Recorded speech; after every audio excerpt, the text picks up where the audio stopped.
Captain Ethan Blake had always prided himself on asking the right questions before taking a job, which made it particularly embarrassing that he'd forgotten to ask what exactly was in the cargo container currently humming like a very expensive and possibly dangerous piece of musical equipment. The job posting had been refreshingly straightforward. Transport one sealed container from the outer rim to the Calarian system. No questions asked. Payment in untraceable credits.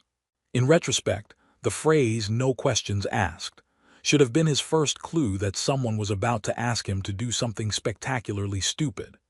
His ship, the Wandering Star, groaned through hyperspace with the kind of mechanical complaints that suggested it had strong opinions about the current cargo. Ethan made a mental note to have another serious conversation with his engineer about the difference between routine maintenance and optimistic prayer.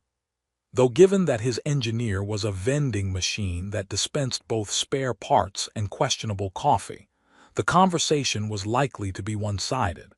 The hyperspace exit alarm chose that moment to remind him that the universe had a sense of timing that bordered on the theatrical.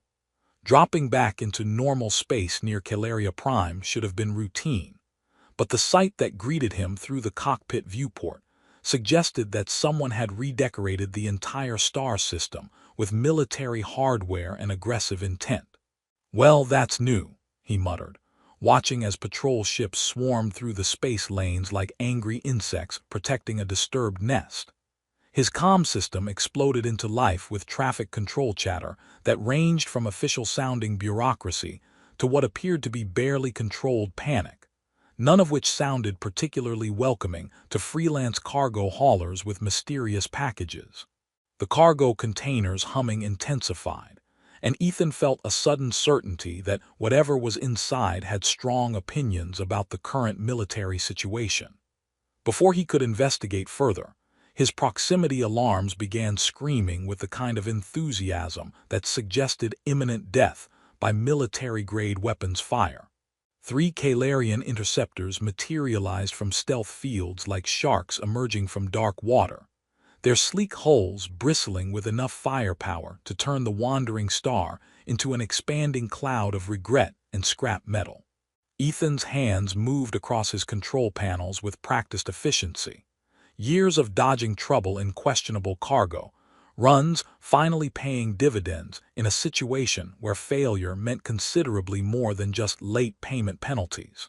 "Unknown vessel, you are ordered to submit to immediate boarding and inspection," crackled through his comm system in the kind of tone that suggested the speaker enjoyed their work entirely too much.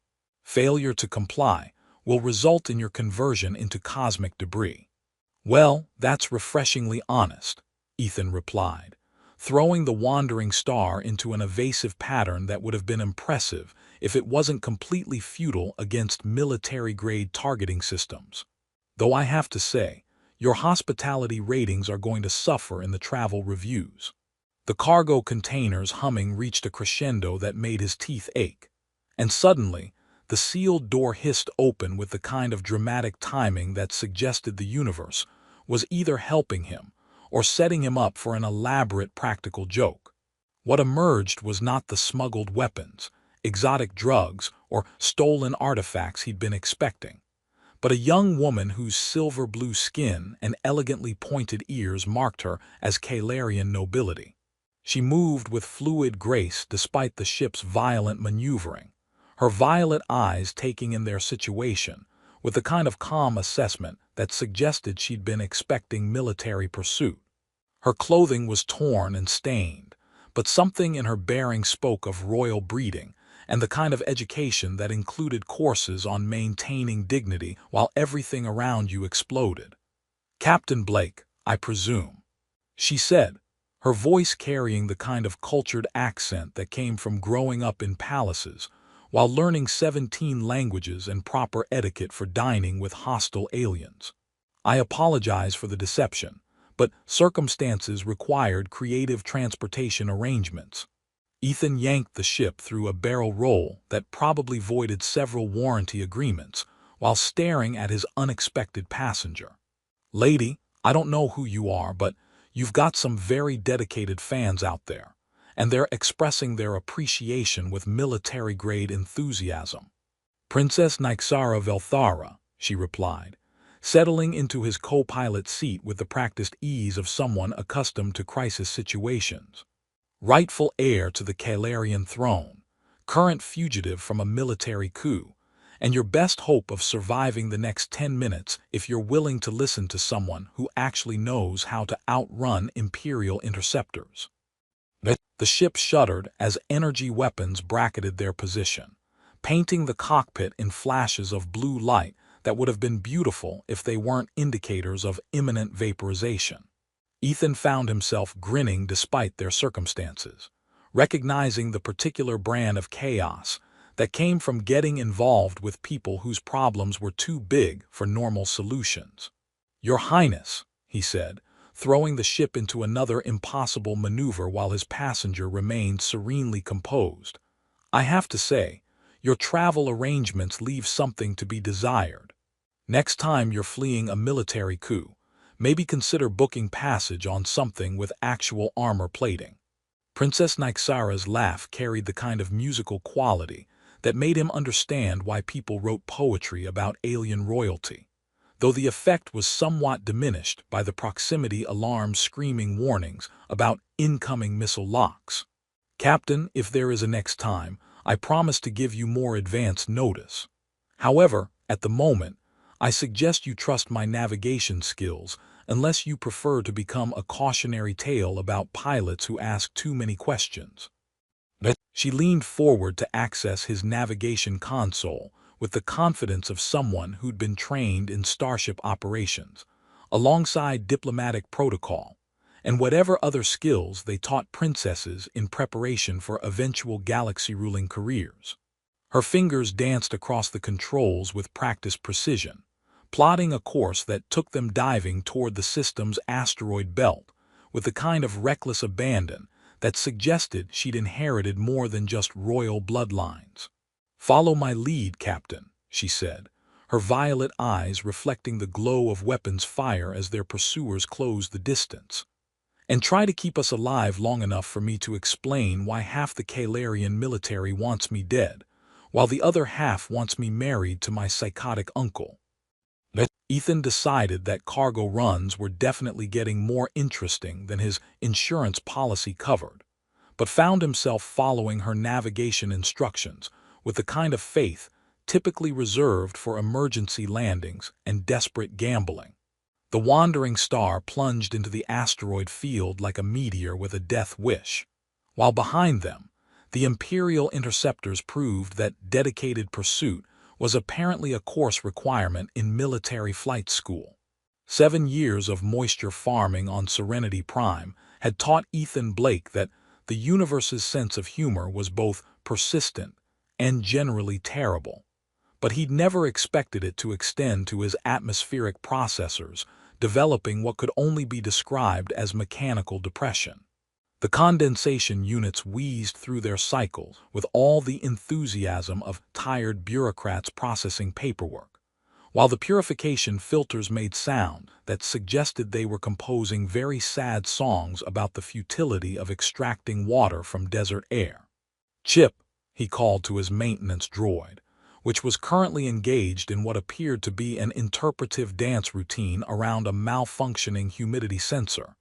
"Please tell me you figured out why Unit 7 thinks it's an abstract art installation instead of a water reclamation system." The droid's optical sensors flickered with the kind of mechanical embarrassment that came from possessing artificial intelligence, but lacking the wisdom to use it effectively. Primary analysis suggests mechanical failure.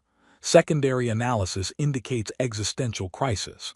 Tertiary analysis recommends percussive maintenance or possibly therapy.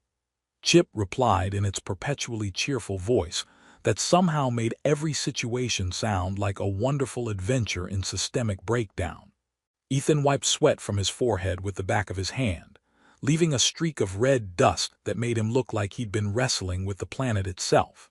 Serenity Prime's twin suns hung in the purple sky like disapproving eyes, watching him coax water from air while the desert stretched endlessly in all directions, populated by nothing more exciting than the occasional tumbleweed with delusions of grandeur.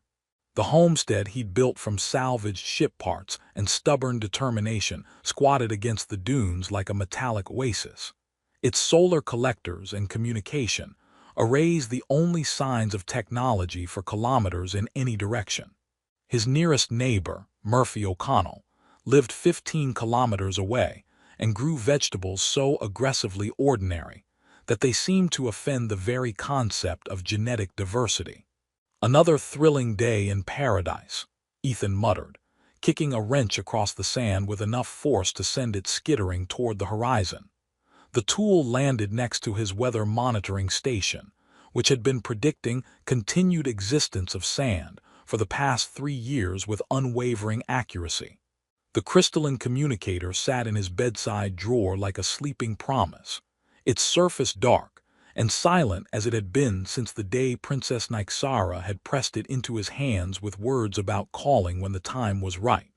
7 years had passed without so much as a flicker from the device, and Ethan had convinced himself that he preferred it that way, that the simple life of Ethan Reed, moisture farmer and part-time philosopher of desert survival, was exactly what he'd always wanted. His evening routine had become as predictable as Serenity Prime's weather patterns. Check the processors, argue with Chip about the definition of proper maintenance, prepare a dinner that could charitably be described as nutritionally adequate, and settle onto his porch to watch the moon's rise while pretending he wasn't listening for the sound of approaching ships. The porch he'd built from salvaged cargo containers offered a view of absolutely nothing that changed from day to day, which was exactly the point. No patrol ships, no military broadcasts, no desperate princesses requiring impossible rescues from situations that defied reasonable solutions. Just sand, sky, and the kind of peace that came from being so far from anywhere that trouble would need a map, a compass, and probably a good therapist to find him. Murphy's weekly visits provided the only variation in his routine, the old farmer arriving in his ancient ground vehicle with vegetables that looked like they'd been designed by someone who'd never seen actual food but had heard detailed descriptions from reliable witnesses. Their conversations followed familiar patterns, weather commentary, equipment maintenance philosophy, and careful avoidance of any topics that might require explanations of their respective pasts.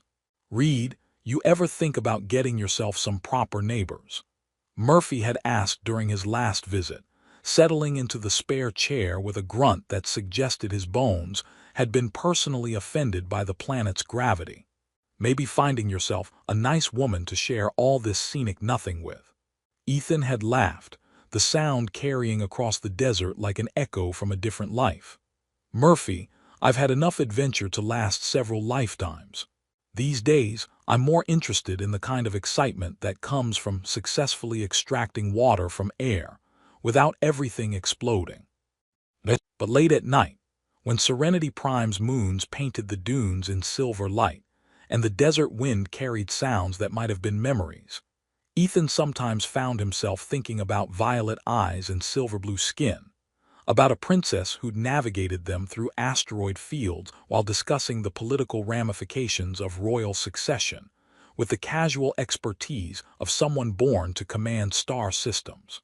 The compass he'd given her had been his grandfather's, a family heirloom that had guided 3 generations of Blakes through dangerous territory, from Earth's war zones to the Outer Rim's lawless frontier. He wondered if she still carried it, if it had found its way into some royal treasury or forgotten drawer, or if she'd passed it on to someone else who needed direction more than sentiment. Chip interrupted his brooding by announcing the completion of the day's diagnostics with the kind of mechanical pride that suggested the droid had personally wrestled the atmospheric processors into submission. All systems functioning within acceptable parameters for equipment held together by determination and spare parts, the droid reported. "Though I continue to recommend upgrading to components manufactured in this century." Ethan smiled despite himself, recognizing the familiar rhythm of his chosen solitude. Tomorrow would bring the same challenges: coaxing water from desert air, maintaining equipment that considered breakdown an art form, and pretending that the simple life of Ethan Reed was sufficient for someone who'd once outrun entire battle fleets for the sake of a princess whose kingdom was calling her home. The stars appeared one by one in Serenity Prime's darkening sky, distant points of light that marked systems where other stories were playing out, where former cargo pilots weren't hiding from their pasts behind false names and moisture farming equipment. Somewhere among those stars, a princess might be looking up at the same constellations, remembering the pilot who'd helped her escape into legend, before disappearing into the anonymity of agriculture and automated water reclamation. As the night deepened, Ethan performed his final equipment checks and prepared for another night of dreams about asteroid fields and royal courts, secure in the knowledge that morning would bring nothing more dangerous than mechanical failures, and Chip's relentlessly optimistic assessment of their chances for extracting sufficient moisture to justify another day of existence on the edge of nowhere. The night started exactly like the previous 2,555 nights on Serenity Prime, with Ethan performing his ritualistic argument with atmospheric processor number 4, which had developed what could only be described as a passive-aggressive relationship with basic mechanical function. Chip provided running commentary on the situation with the kind of helpful observations typically associated with sports commentators, who'd never actually played the game they were analyzing. The moisture extraction rate has decreased by 0.03% since yesterday, Chip announced with mechanical cheer that made Ethan want to reprogram the droid's personality subroutines to include the concept of appropriate emotional responses. This suggests either component degradation or the possibility that the equipment has achieved consciousness and chosen despair. Ethan was contemplating the philosophical implications of sentient machinery developing clinical depression when Serenity Prime's twin moons reached their zenith, casting the desert in silver light that made even his moisture collectors look almost majestic. The night air carried the familiar sounds of his solitary existence: the hum of processors, the whisper of desert wind through solar panel supports, and the distant call of some nocturnal creature that had apparently decided to make the wasteland its permanent home. Then the sky changed. The ship materialized without fanfare or dramatic atmospheric entry, simply fading into existence above his homestead with the kind of technological sophistication that made stealth fields look primitive. Ethan's trained pilot instincts kicked in before his conscious mind fully processed what he was seeing, his body moving toward the emergency beacon he kept by the front door, while his eyes tracked the vessel's elegant lines and familiar configuration.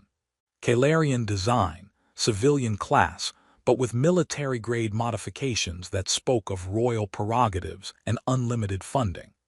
The ship settled onto his front yard with the precision of someone who knew exactly where they were going, its landing thrusters barely disturbing the red sand that had accumulated around his moisture collectors over 7 years of determined irrigation. Ethan's heart performed acrobatics that his cardiovascular system hadn't attempted since his last desperate escape through hostile space, while his mind raced through possibilities that ranged from impossible coincidence to the universe's most elaborate practical joke. The airlock cycled with a soft hiss that carried across the desert silence like a whisper from a half-remembered dream. Princess Nyxara Velthara stepped onto his porch, as if 7 years had been merely an extended pause in an ongoing conversation, her presence transforming his humble homestead into something that suddenly felt significant rather than simply remote. She moved with the same fluid grace he remembered, though time had added subtle lines around her violet eyes that spoke of difficult decisions and the weight of responsibility that came with royal blood.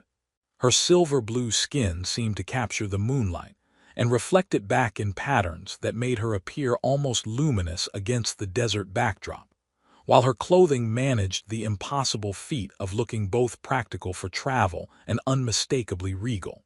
She wore simple dark fabrics that flowed like liquid shadow, but something in the way she carried herself announced her identity more clearly than any crown or ceremonial regalia. "Ethan," she said, and her voice carried across the years like a bridge spanning the distance between who he'd been and who he'd become. "You're a difficult man to find when you don't want to be found." He found himself standing in his doorway, wearing the kind of expression typically associated with people who'd just witnessed the laws of physics taking an extended vacation. 7 years of carefully constructed normalcy crumbled like sand castles, facing an inevitable tide, leaving him staring at proof that some chapters refuse to stay closed no matter how determinedly you try to write the end. "Your Highness," he managed, his voice carrying the rusty quality of someone remembering how to speak a language they'd tried to forget. "I have to say, your timing is either perfect or perfectly terrible, and I'm not sure which possibility scares me more." She stepped closer, close enough that he could see the way moonlight caught the subtle points of her ears, the familiar intelligence in her eyes that had helped them navigate through impossible odds when the galaxy was younger, and their choices seemed clearer. "May I come in? We have much to discuss, and the desert has excellent acoustics for conversations that shouldn't be overheard." Chip chose that moment to roll into view, his optical sensors focusing on their visitor with the kind of mechanical curiosity that suggested the droid was updating his threat assessment protocols, while simultaneously composing welcome speeches for unexpected royalty. "Greetings, unidentified biologically based entity. Please be advised that this facility operates under standard moisture farming safety protocols, and visiting princesses should avoid contact with atmospheric processing equipment." Nyxara's laugh carried the same musical quality that had made him understand why people wrote songs about alien nobility, though the sound carried undertones that suggested she'd learned new melodies during their years apart. "Your droid has excellent observational skills, though his diplomatic protocols could use updating." They settled in Ethan's kitchen, which had been designed for one person's simple needs rather than hosting conversations with exiled royalty about the fate of star systems. She accepted his offer of synthesized coffee with the gracious manner of someone who'd learned to find dignity in humble circumstances, while he tried to reconcile the princess from his memories with the woman sitting at his salvaged cargo container table.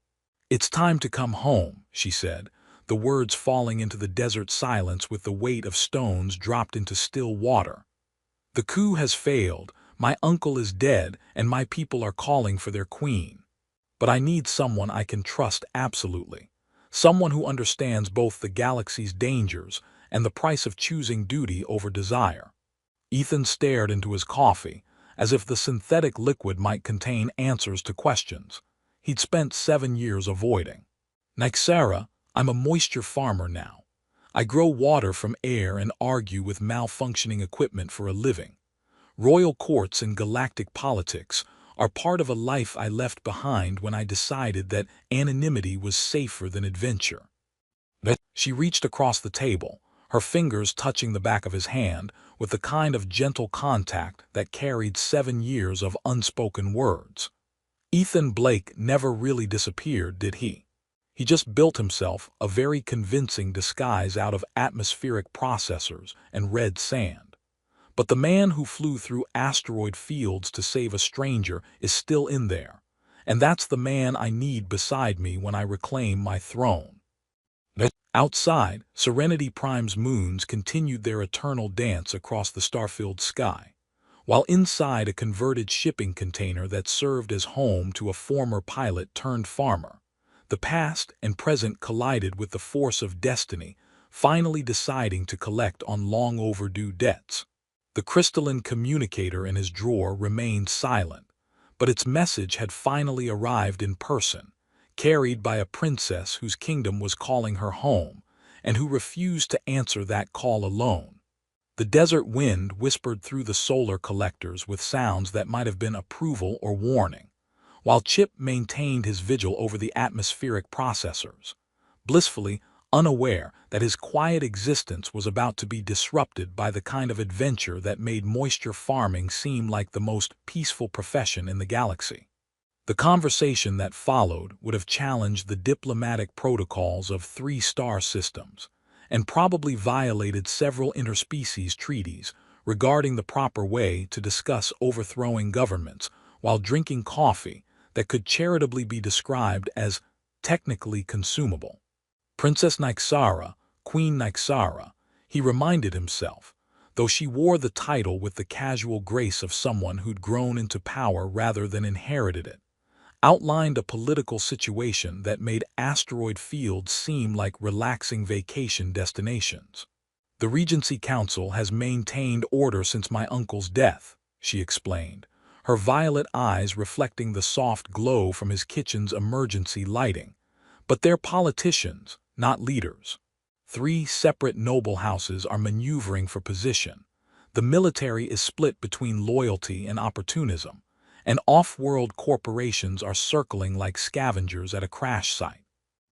Ethan refilled their coffee cups while processing the implications of what she was describing, his pilot's mind automatically calculating the kind of political navigation required to thread such treacherous territory. So you need to return as a unifying force before someone else decides to claim the throne through creative interpretation of succession law. Exactly. But I also need someone who understands that ruling isn't about commanding from a palace. It's about making impossible decisions while surrounded by people whose loyalty is conditional at best. She paused, studying his face with the intensity of someone reading star charts in dangerous territory. I need the man who once chose to save a stranger because it was the right thing to do, not because it served any strategic purpose. Chip rolled into the kitchen with the mechanical equivalent of curiosity, his optical sensors focusing on their guest, while his processors apparently struggled with the concept of serving coffee to galactic royalty. Additional beverage service protocol.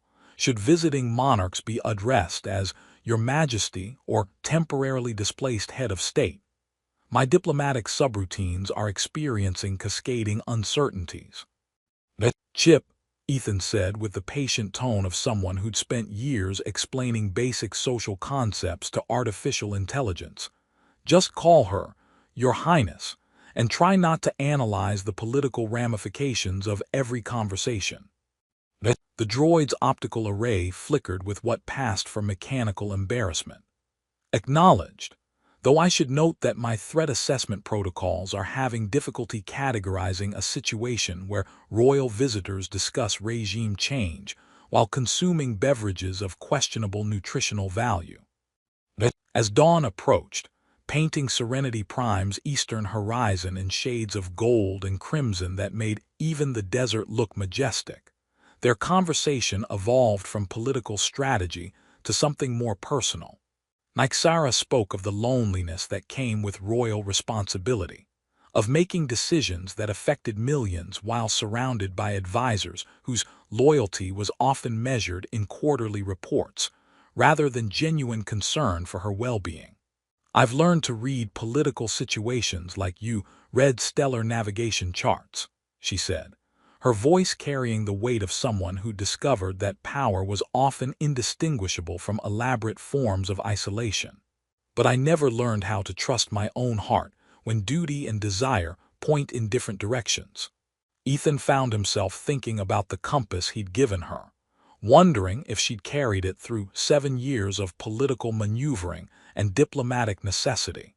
Nyxara, when I gave you that compass, I told you it had guided my family through dangerous territory for 3 generations. I didn't mention that it only works when you're brave enough to follow where it points, even when the destination looks impossible to reach. She smiled with the kind of radiance that explained why entire civilizations had written epic poems about alien royalty, though the expression carried depths that spoke of hard-won wisdom rather than inherited privilege. I still have it, you know.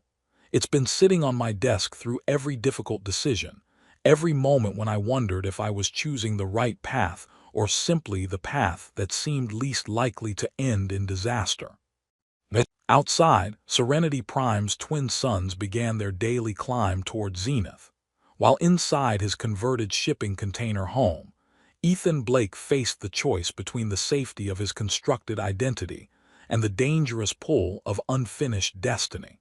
The simple life of Ethan Reed, moisture farmer and part-time philosopher of desert survival, offered predictable challenges and quantifiable rewards, but it also offered the kind of safety that came from never risking enough to matter. "If I come with you," he said, the words emerging with the careful deliberation of someone testing the structural integrity of a bridge before crossing, "it won't be